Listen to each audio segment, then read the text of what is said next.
Hello, hello. I am capturing the last daylight and making a clay video and talking about philosophy because there's only one person in the whole world I can talk to about philosophy, and that is my friend Mirka from Slovakia. And I'm infinitely grateful to you for that, for this opportunity here on the tablet. I wished we could also talk on Google Hangout together. We would draw more people into the discussion, because when they see there are two people talking to each other, then they will be more drawn into the discussion, because then they will be more motivated. The more people someone sees talking about something, the more motivated they will become to join into the discussion. And be just more. This has to do with energy. Dr. David Bohm talked about this. It's very interesting. It has to do with energy. And it also has to do with joining groups. So those are two different motivational drives. Joining the group, which is very human. It's the human characteristic. It's the herd animal instinct. And also the energy of more than one person talking.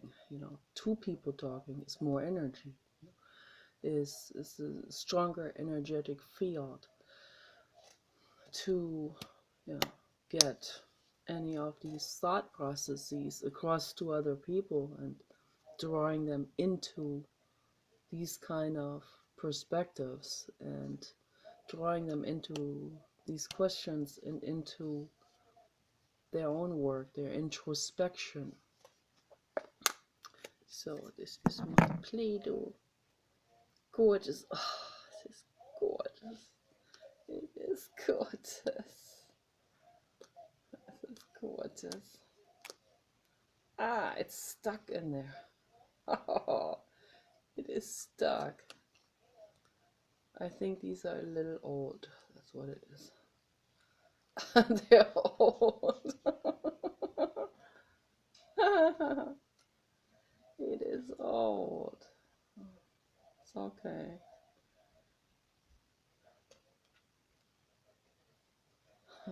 Oh boy, I love the smell. It's still fresh. It still smells great, but I can see just by the way it has already lost some water. It's evaporated. It has shrunken in, like, shriveled in a little bit. And in that shriveling in process, because it was no longer thick like this thickness, but it has, lost volume, because some water evaporated out of it. So lots of that. There's a lot of water in this stuff. So when it hardens, that's why it cracks, because when the water evaporates out, it's like in the desert, with the desert clay. So water evaporates out, and then the clay shrinks in. It contracts, and when it contracts, then it creates bridges. It tears. The material tears. So, but that's okay. I'm getting it out little by little. It's still a nice size volume. I like it. Smells awesome.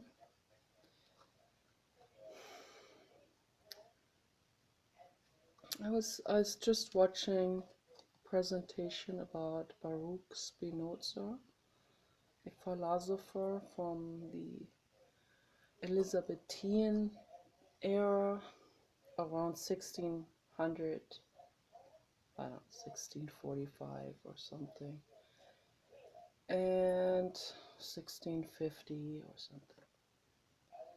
A very courageous person and courageous soul coming into existence during that time in Holland. His parents from Portuguese origin, who were merchants, and Holland as being, the more liberal, the more cosmopolitan area of Europe, because that's where all the commerce was happening. That's where people from around the world were coming together with their ships and with their merchandise from around the globe. So that's why, in general, it was more liberal, more liberated, more free. People being different from the general tribe were more accepted than like in the inland enclaves of Christianity and community. So that's all, has always been that case, sort of like LA is and San Francisco is in the United States. That's why it's more liberal, because more people from around the globe come together there, because they come also with ships, and then now it's become, of course, like they've become attraction cities by themselves, and so has Holland, the whole country, of course, particularly Amsterdam, the metropolis of mental freedom and sexual liberation and all of this. Been to Amsterdam. I've also been to Den Haag. Very much like Germany.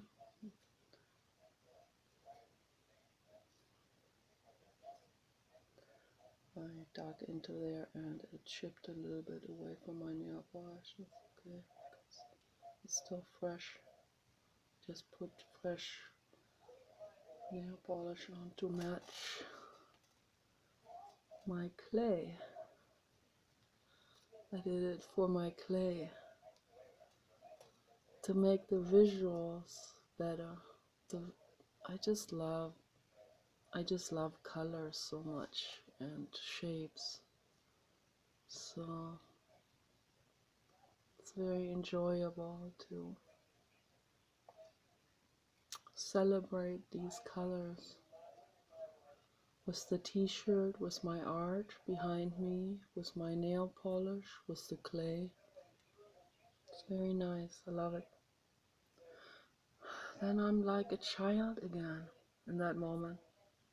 And we need to celebrate the inner child with these kind of things and not be so stuck up all the time and say, I don't have time for that. I'm too serious of a writer or philosopher or professional or whatever, That's all bullshit, those types of thoughts. People should be professionals and be children while they're professionals. Children in a responsible way, of course. Most people are adults in a very very irresponsible way.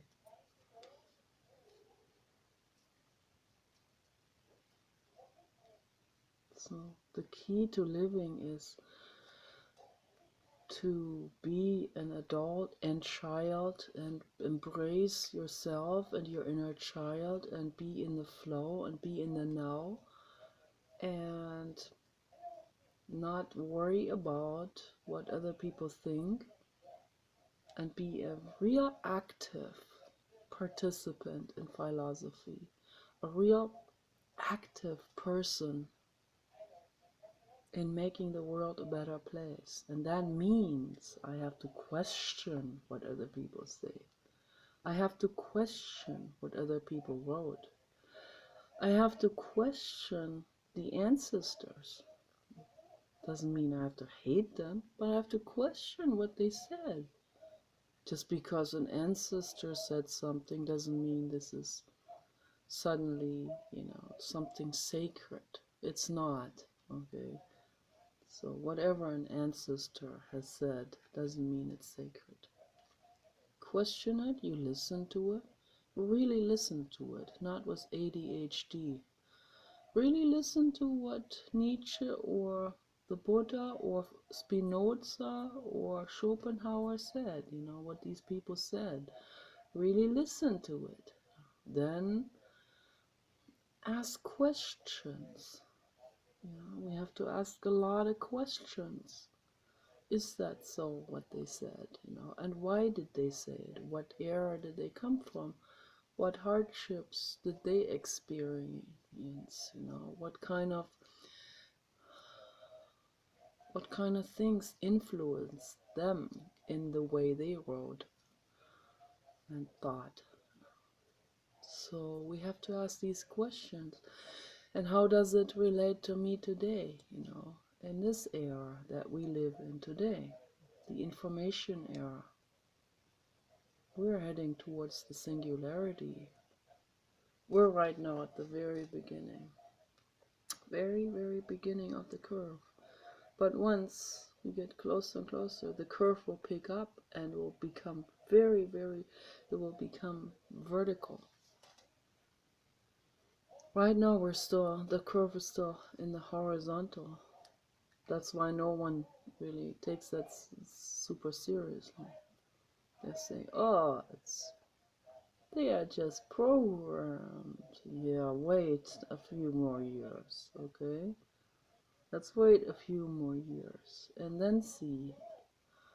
Then look at it. Look at the robots then. A couple more years. So according to Ray Kurzweil, the year is going to be 2029 when the first completely sentient robots emerged on this planet. Okay, and then it will still take a while until they have influenced our system and have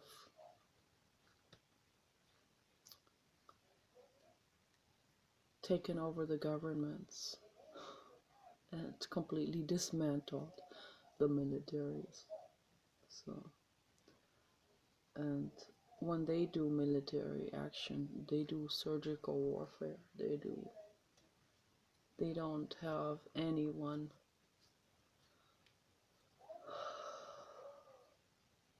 drawn into it, into the massacres. They make sure no animal and innocent person gets hurt in this process. And they don't need soldiers anymore. They're not gonna harm any living being. Using soldiers is extreme corporate slavery and exploitation. But the soldiers don't realize that they voted for that system. They voted for the system because the system has fed them, spoon-fed them religion. And they have done that for the reason in order to get voted in. That's how it worked.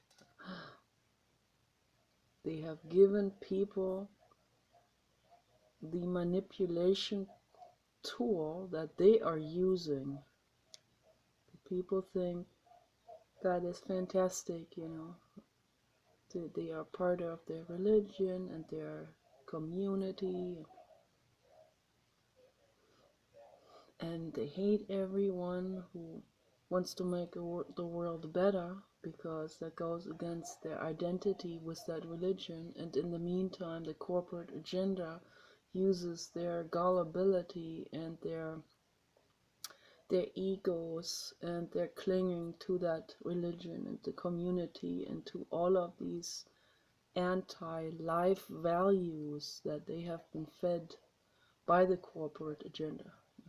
So the corporate agenda profits from all of this, because now they have all of these people coming and flocking to them and being and willing to have their arms and legs blown off for the corporate agenda, for the oil industry, for the weapon industry, and all the industries that tie into those industries. It's one big lie, and people they don't even want to hear about it because the ego doesn't like it. I'm going to turn the light on. So that's how it works. So it was interesting to hear about Spinoza, and I didn't know very much about Spinoza. So all I knew is that the Germans like him. So when I grew up, so people always regarded him very highly as a very high thinker, very high-minded, and he wrote about ethics also. And so I'm going to study this some more and see what he says on ethics. So this is a person I'm going to be studying now for the next couple of years. And it turns out that he actually understood that infinity. This is a very rare person from the future that came into that terribly dark-minded era of around 1600, where people were torturing people and executing people all the time just for having their own opinions. That was a gutsy thing to do, to come into that era and say these things that he said. So he was, of course, he was excommunicated. He was isolated. They isolated him. No one talked to him anymore because of his opinions. That's how it is with humans. The human is a cold animal, an ice-cold being, dominated, ridden by ego, ridden by it. So, and that brings me to the subject I wanted to talk about today, which is the actual causality of psychopathology and of criminal insanity and of violence and murder and torture and brutal ways of behaving. So the causality, what's the causality? It's the ego. That's the ego. And what is the ego? It's a defense mechanism. I talked about this all the other day in my transition tunnel video. Most people are on that, on the side, on that right side, whichever way you look at the cardboard box. Right, on the right side of that transition tunnel, and just a small percentage of humans is on the other side of that transition tunnel that have come out of that transition from hell to heaven, from ego to ego dissolution.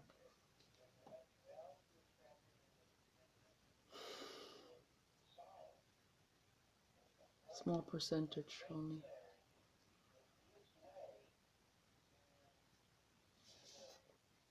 And most of those are ignored. The only people who actually don't get ignored are those who make something flashy out of themselves. Create something flashy, something, like Bomjan in India, who sat under I think it was a Bodhi tree, like the Buddha also, for like half a year and just sat there and didn't drink, eat, or go to the bathroom. So that's always something. Oh, that's what people find great. And he's a superhuman. They're not looking at what he says, never listening to what he says.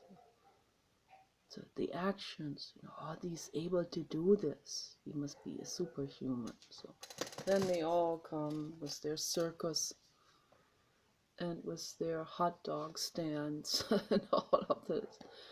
And they actually drove him out of that meditation with all that ruckus, because it was just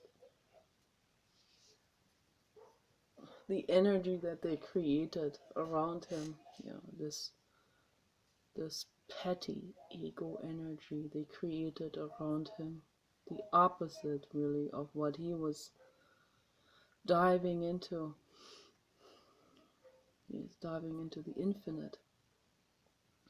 But the people, down in the gutters with their ego and all of this, with their ruckus and their circus and their mundanity, they actually made him leave that state, come back out of that state, and then he started to talk. He started talking. Just like the Zarathustra, in the Zarathustra fairy tale from Friedrich Nietzsche, started to talk.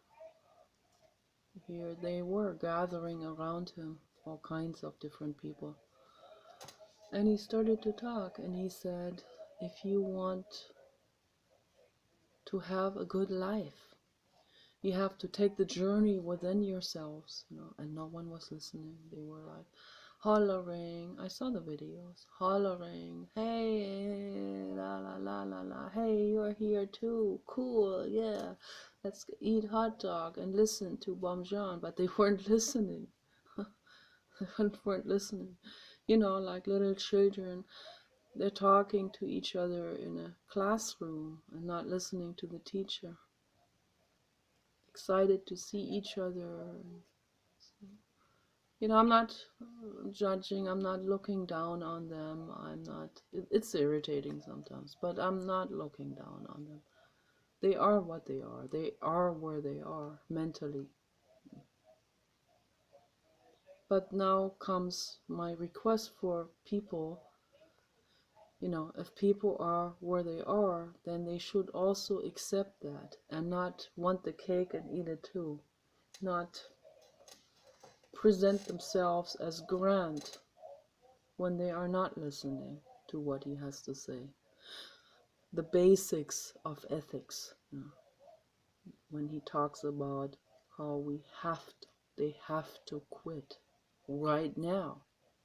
The animal sacrifices that are happening every year in India, have to quit it.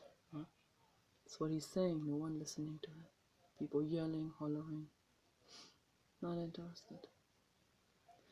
They're only interested, to have him put a white scarf around their necks. They're standing in line for that. Oh, I got a white scarf put around my neck by Bomjan. But hey, you haven't listened to what he said. It's all only about the white scarf, the honor, the honors of that particular religions, the religious customs and all of this. That's all they're interested in. Not what he has to say. That's also why Jiddu Krishnamurti rejected the wealth and that kingdom that was given to him by the Theosophical Society, because he knew that if he accepted that and be publicly declared as the Messiah, as the leader that leads humanity out of suffering, if he accepted that, then it would stand against what he's actually talking about, because he's talking about people becoming their own leaders. He couldn't teach that if he accepted that leadership position. Because it's just a circus. It's what a leadership position, fame type of position is. It's just like someone being celebrated. That means nothing. It has no meaning. There's no meaning for the world. So that's why he rejected all of this. He was very humble with what he accepted.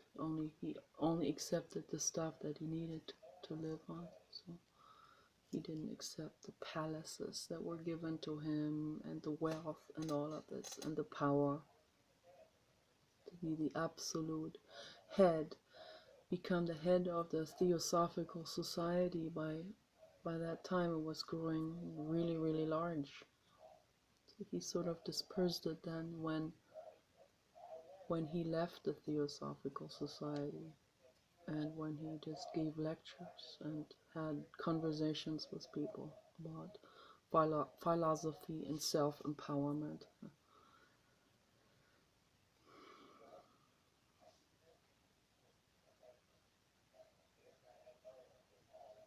So, yeah, the cause of all of this misbehavior in humans is, first of all, the environment, how the parents didn't see them, didn't love them. Okay, that's the number one reason. Okay, then also soul developmental level. There are people who become kind and good people against all odds of their childhood pain and childhood environmental situation, and but only a few. And then there are there are a lot of people that have less advanced souls that had it much better than a lot of the people who, a lot of those people who be, became scholars and caring people. So, but it's all relative and towards one another according to statistics. So and I can't give a very detailed statistics. All I can say is the people who have a very advanced soul, those are very few, in comparison to the rest, of course. So very few. People with an advanced soul, like let's say indigo to Buddha level, if I group all of them together, that will make up for about 1%. 1%. Okay. So maybe less than 1%. Okay. Then we have more of the light workers.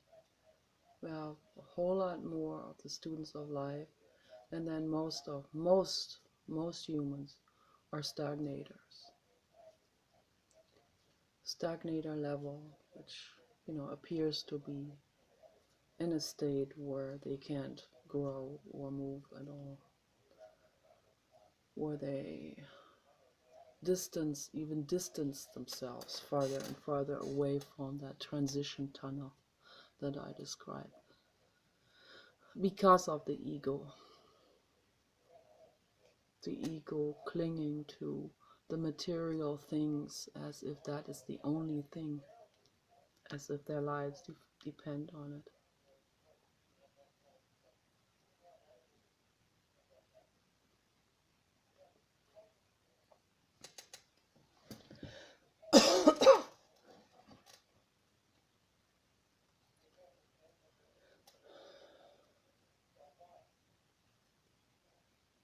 But my main focus is on how the parents treated their children,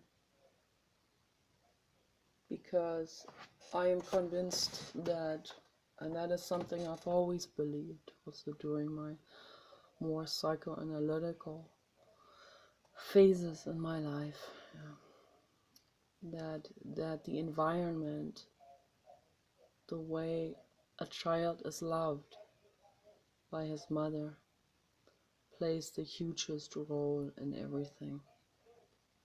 Because I've seen interviews of stagnator souls that even said it themselves. They said, they actually were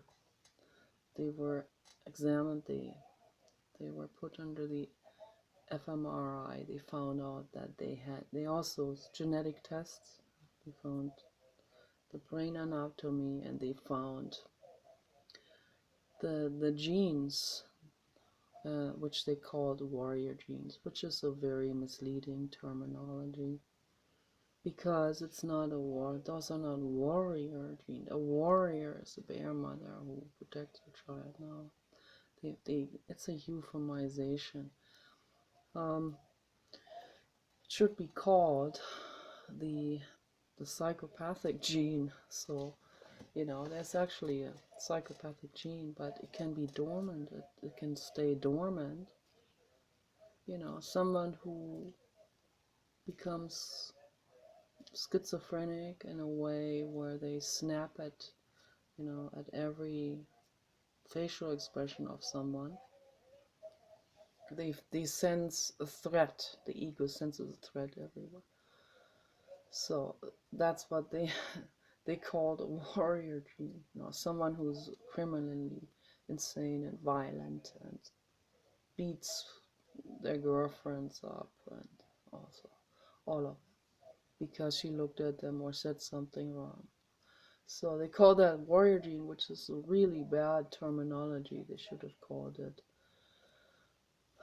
Should have called it something else. Psychopathy gene or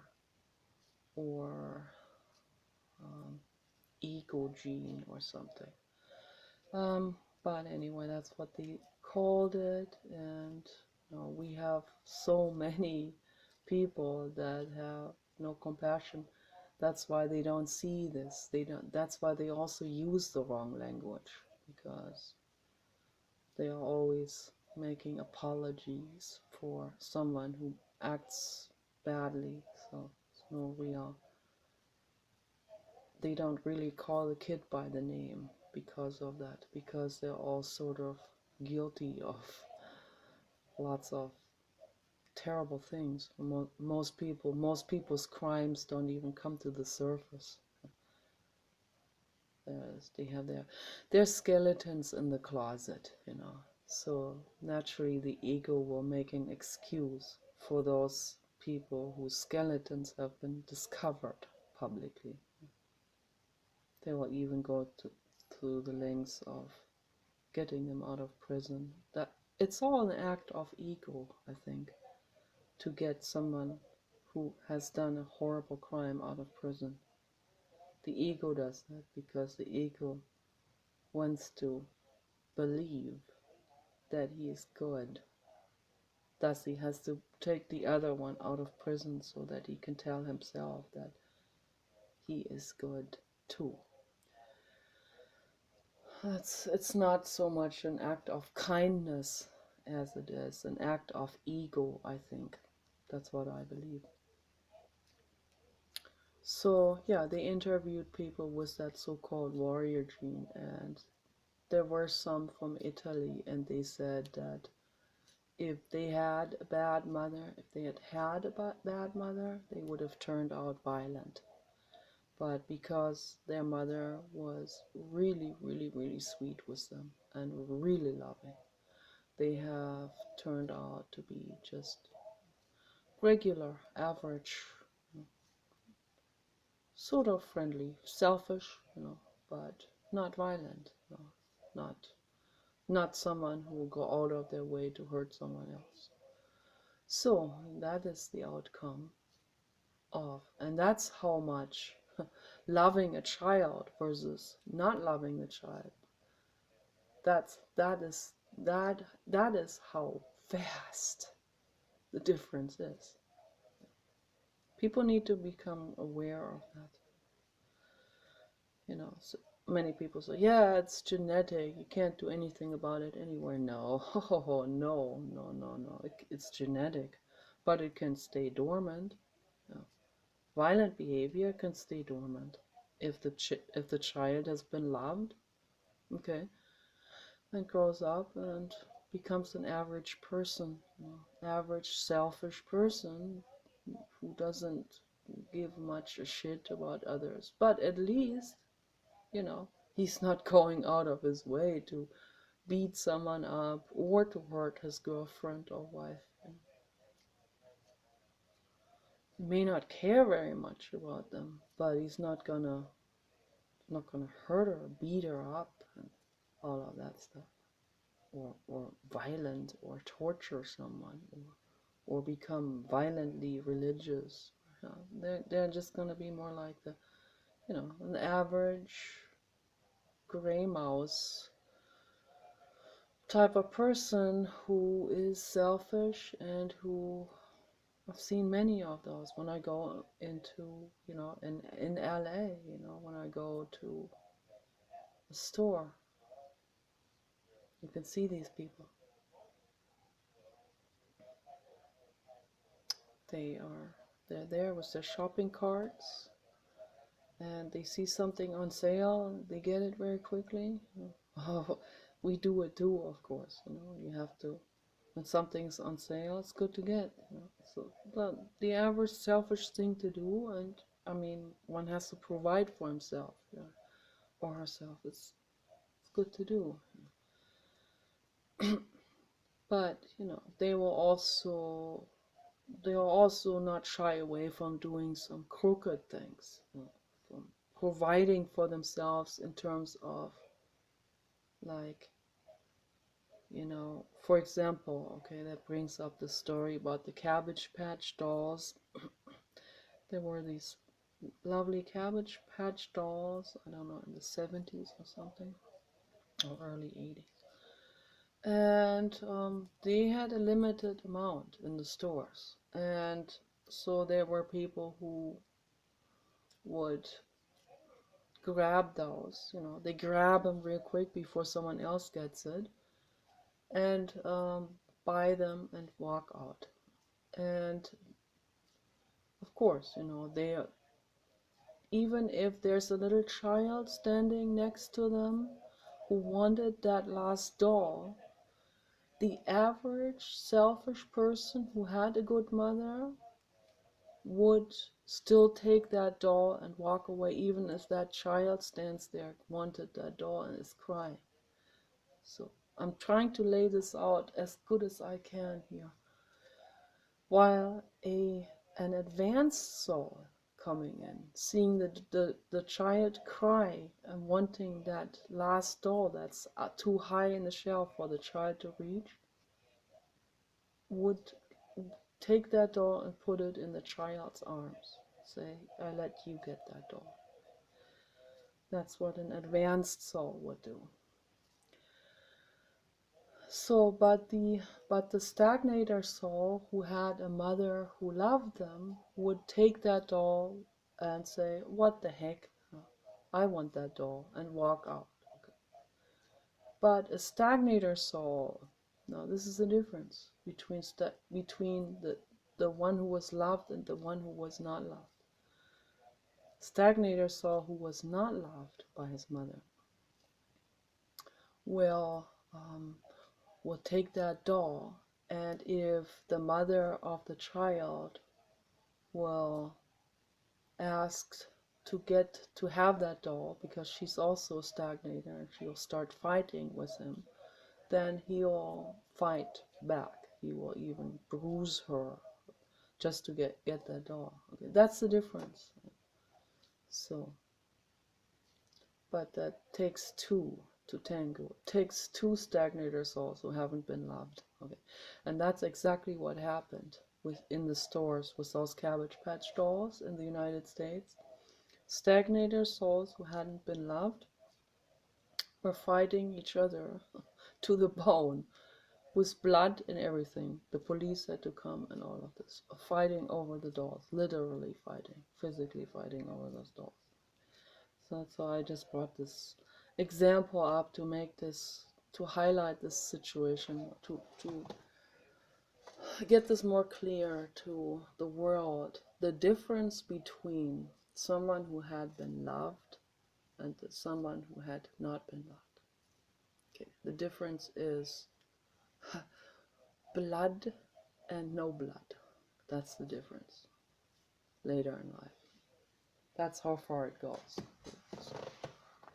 For an advanced soul, An advanced soul who had not been loved is going to be someone, everyone, anything from a self-cutter to drug taking to alcoholism to isolating themselves to all kinds of things, but they would never hurt someone else or another living being.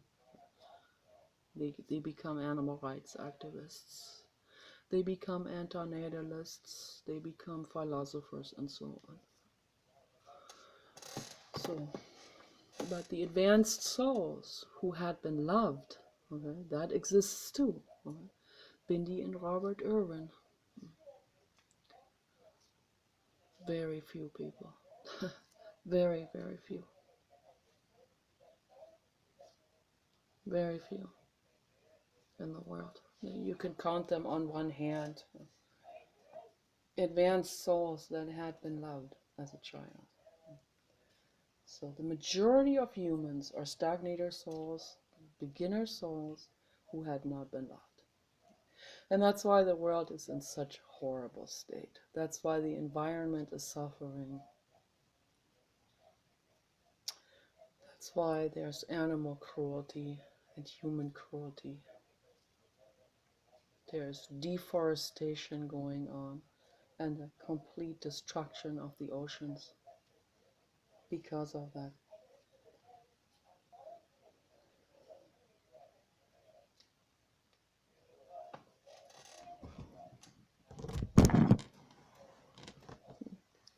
Make this a little brighter in here. Okay.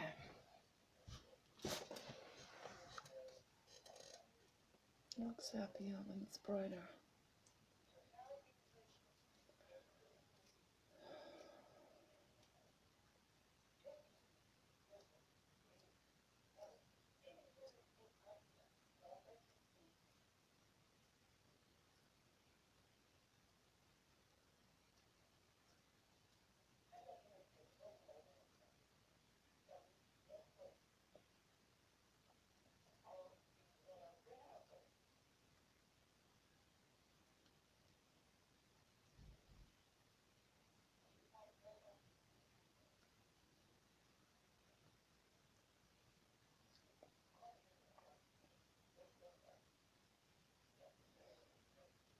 So the only path we have is the path within ourselves for all of us, no matter how advanced or stagnated someone is.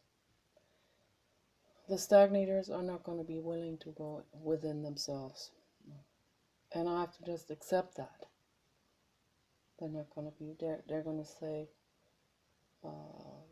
what's the point in doing it? I'd rather watch porn or horror movies than be dealing with what I'm talking about. They're gravitated towards all these things that resonate with their childhood and their abuse and all of this. Because that's what they're used to. They're not used to anything else.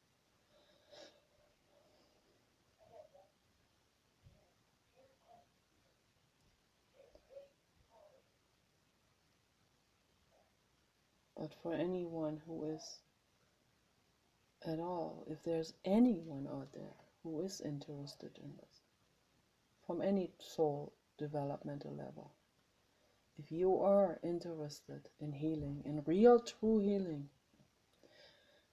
then there is a way for you. There is a journey you can take. And that is the journey within ourselves. The journey into introspection, meditation, and mindfulness. And that means breathing, that means sitting with whatever is there. And not acting it out on someone else, not getting infuriated and lashing out at other people. That means inwardness. And it works. It works. People have done it. It works. That means not lashing out at anyone anymore.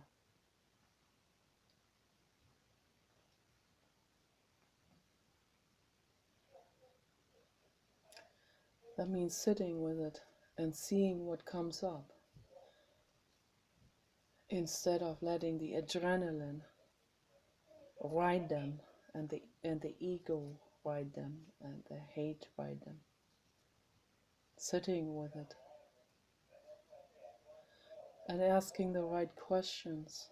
How does it feel when I just sit with it? Does it feel like exploding? It's just a feeling. Your brain is not going to explode. You breathe with it, you sit with it.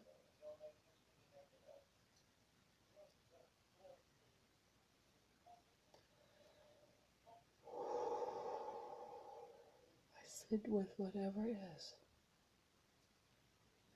If the feeling comes up, humans are never going to listen to me, then I sit with it. And I accept it 100%. Humans are never going to listen to me. I have to accept that. I'm going to die someday. I am going to accept that. I'm going to get older. I look bad, worse and worse. Accept that. To go under the knife. Mirka and I talked about that earlier. To go under the knife is a lie. It's a complete lie, is that? My heroes are the women, the old women who did not go under the knife. The ones with the real flabby necks and the flabby vocal cords that they go like, "Hey baby, come to grandmother. Let me give you a hug." Oh, those are my heroes. No, the ones who don't care. They don't look at that. They don't look at this, the vanity of it, and where they transitioned from a desired, wanted woman to one that's completely ignored. She's just one of the older folks, just another older folk person. It's painful, and they went through this. Those are my heroes, but that takes a lot of mind and personality to go through that shit. I tell you that. It does. Those are my heroes. I'm not there. I'm not that advanced. Not by a long time.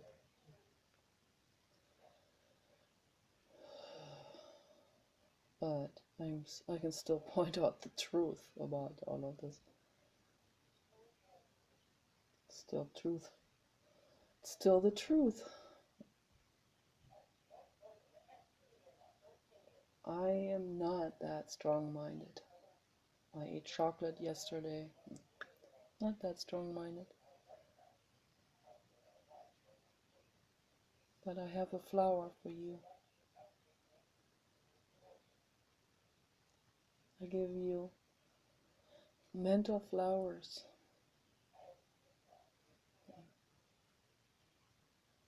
Whether my cells have chocolate in it or not, doesn't matter.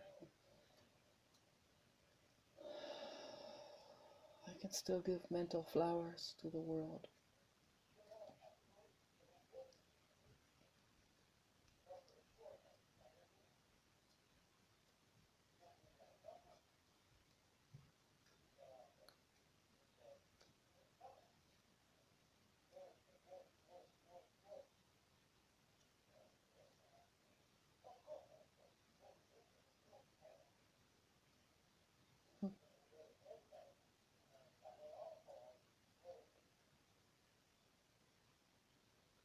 I love this material. It's just the way it feels. It is the way this feels. This feels better than leather, or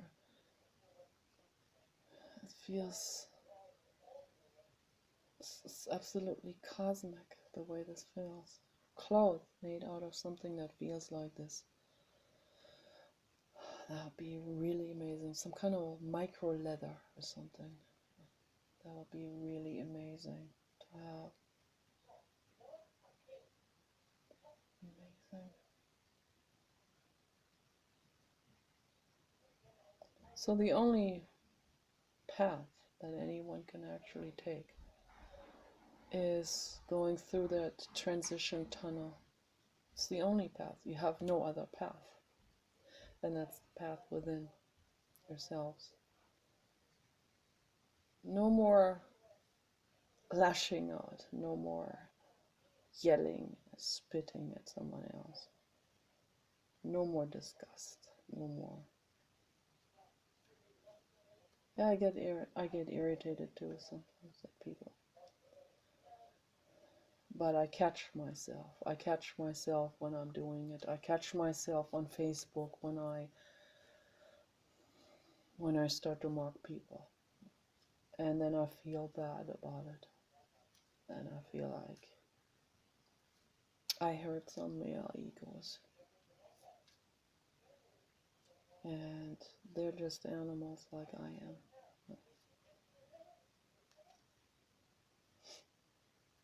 And they start lashing out because you can tell by their reaction whether they were hurt by that.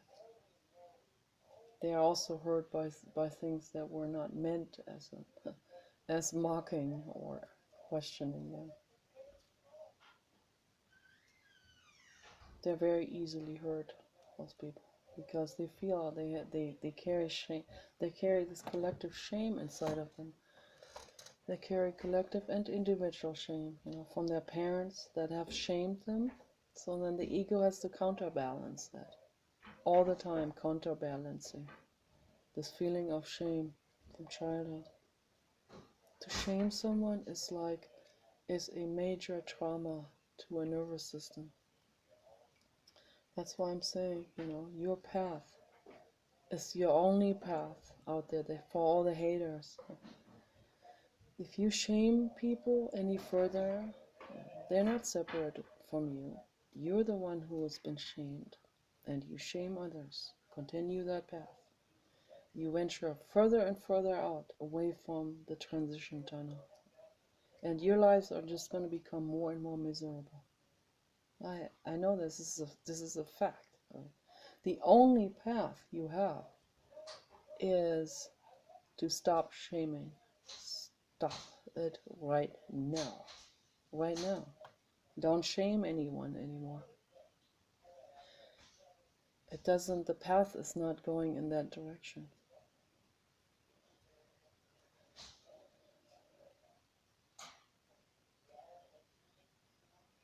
Stand up for those who are being bullied. They're no different than you are. They're animals just like you.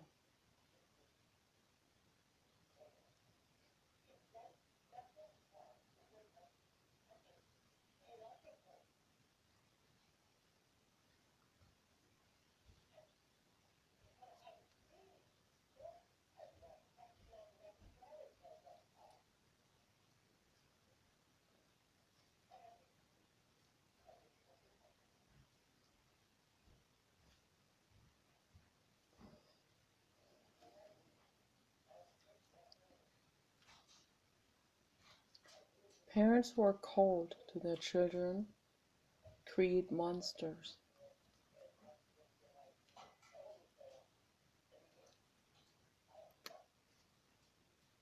Most people are not fit to be parents. This is a fact.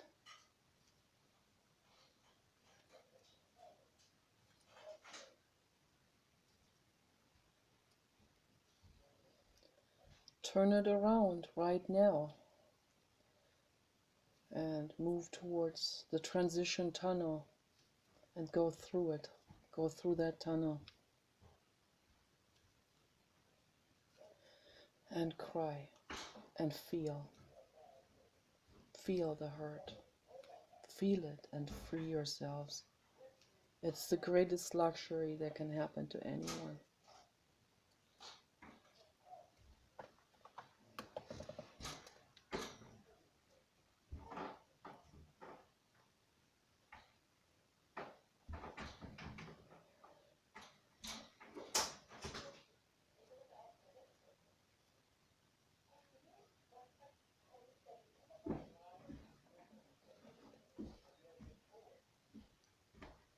Never hurt another living being, animal or human, again, ever again.